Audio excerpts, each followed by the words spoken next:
I'm Rajesh Midha, and I'm here with my esteemed colleagues from product. Super excited for today's program. We're going to be talking about product in the age of COVID-19. How should product managers, business professionals, growth practitioners, people from design, engineering, across industry, across company, come together and think about how to iterate their way forward to a brighter future? So we're going to kick off with Katie. And Katie, could you tell me a little bit about, from your perspective, what do you think the true purpose of a roadmap is? So I think the true purpose of a product roadmap is to provide visibility to the organization at large, what the product strategy is. I love it. I love it. Awesome. Alex, what about you? What's your perspective on the true purpose of a product roadmap? You know, when I think about strategic roadmaps, I view it as a conversation piece, as a strategic conversation piece to gain alignment across the organization, both internally and particularly if you're running a B2B product, externally as well. You know, a lot of the times as product people, you're viewed as a chief alignment officer. So gathering input from marketing and from sales and from finance and from tech. And so you're gathering input from all these different sources to ensure that we're delivering the right thing to our customers and that's providing an economic return to the business. But the voices throughout the organization is heard through that roadmap. Great, thank you. I always think about this idea that a product roadmap is a snapshot in time. So, you know, we're constantly like learning new things. How do you, Alex, how does that come into play as you think about the strategic perspective? Are you like presenting it to people and saying, here's where it is today, but tomorrow it could be totally different? Right, yeah, I think a snapshot in time is a really nice way to put it, but I like to think about roadmaps as a living, breathing artifact, right? Over time, it's going to adapt and change, you know, especially now, customer behaviors are changing at a rapid pace and business priorities are changing incredibly fast right now. And so your roadmap is a reflection of your business and a reflection of your customer. And so, you know, I think that you can start with a compelling vision of where you want to take this project or this, you know, portfolio of products.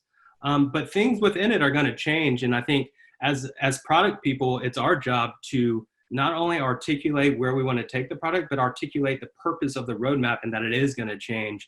And you're looking for buy-in. You're looking for people to provide input because you want multiple perspectives and multiple voices baked inside of that roadmap. Thank you. That's great. Rebecca, let's go to you. We'd love to hear what you think about when you think about the true purpose of a roadmap, and feel free to build on it too in terms of, you know, perhaps some of the things that you suggest people try when building out a roadmap.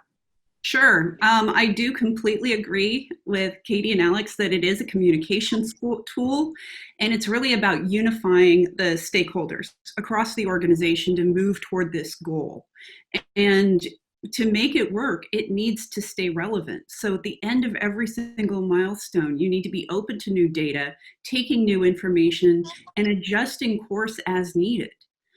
The last thing you want is everybody just on autopilot, seeing it as a to-do list and then building into the future when maybe they're working off of an old version. You know, that's not good. So it's really, it is a snapshot in time, and it's always something to build on.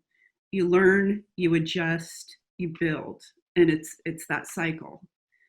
Part of it's about yeah, please go ahead. All the right resources in place. If you can see something coming and everybody agrees you still need to get there, you can say, oh, we need to plan for what this is going to take.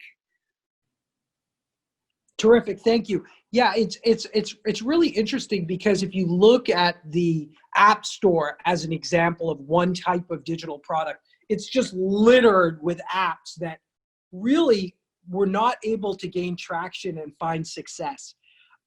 And so, you know, you ask yourself, well, why is that? You know, why is it that, you know, 80% of people spend their time in 5 apps, right? And you all know what those are. But I think it does get back to a little bit of what you were saying, Rebecca, around this idea of like, not only building, but measuring the right things, learning along the way, letting that inform the reiteration of that product roadmap? Katie, maybe you could expand on the question around what are some of the things that you suggest people try when building out their roadmap?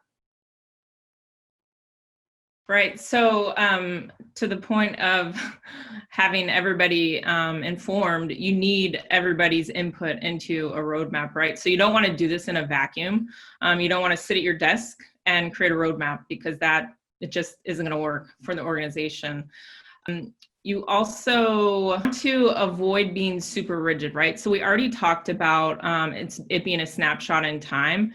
Putting a roadmap together that has super strict dates or super hard dates it's just difficult and it's never right?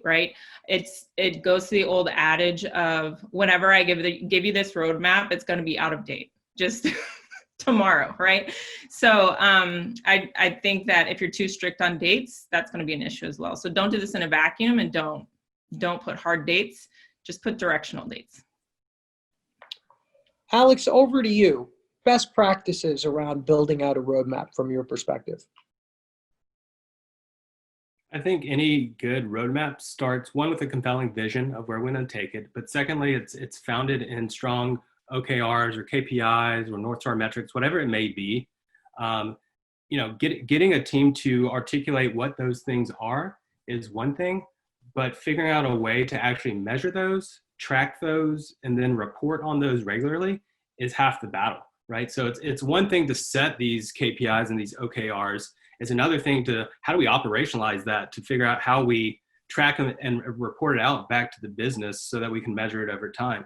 You're only as good as what you can measure. And so there's a lot of things that we want to measure that we're just not capable of, unfortunately. But those are the kind of conversations that must be had before going into feature and functionality. Let's talk about the value that we want to provide. Talk about how we're going to measure it, how we're going to create baselines from it, and then we can talk about how we're going to support it from a feature functionality perspective. Yeah, that's really interesting. It's sounds like it's thematic. It's very tightly coupled to the leading indicators of business, it's always evolving, as you said, earlier in the conversation, a living and breathing document. So, Rebecca, tell me a little bit about what some of the trends are you're seeing with roadmaps during COVID-19. Well, and to refer to that idea of the bulletproof roadmap, we're seeing a lot of good working Kevlar. There's some give, but it stops it. One incident that I think about is a friend of my husband's who runs a pretty niche rock and roll clothing store.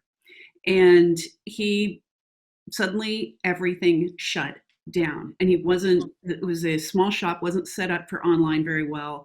So what he did was figured, okay, I got to retool. I have value to provide. It's not the same thing, but I can sell masks and they can have cool stuff on them, but it kept his employees going, and the people who have been frequenting the store have been going and buying it mostly to support him. But his shift in understanding the value that he could provide based on this moment in time allowed him to stay alive as a business. So it's that flexibility and knowing that what you have to offer, the value, may change from one day to the next. Great. No, thank you. That's really interesting. Yeah. Anyone else? Katie, Alex, trends you're seeing around roadmaps during COVID-19 or anything else on the bulletproof roadmap idea that Rebecca brought up? Yeah, from my perspective, I'm seeing a lot of really interesting trends, a lot of really positive trends. And a lot of clients that we're working with is huge enterprises. We're seeing a lot of these silos being knocked down, right? Sometimes you feel tension between technology and business or technology and marketing, but everybody is really stepping up to the plate and say, all right, remove all that noise, remove all that friction, and let's talk about the new priorities of our customers and our business. And people are really coming together. And what's also really exciting is that people have this willingness to test and learn and put things out in the market and iterate with a different kind of mindset right now, right? It's like, let's get to market quickly because the market is changing overnight.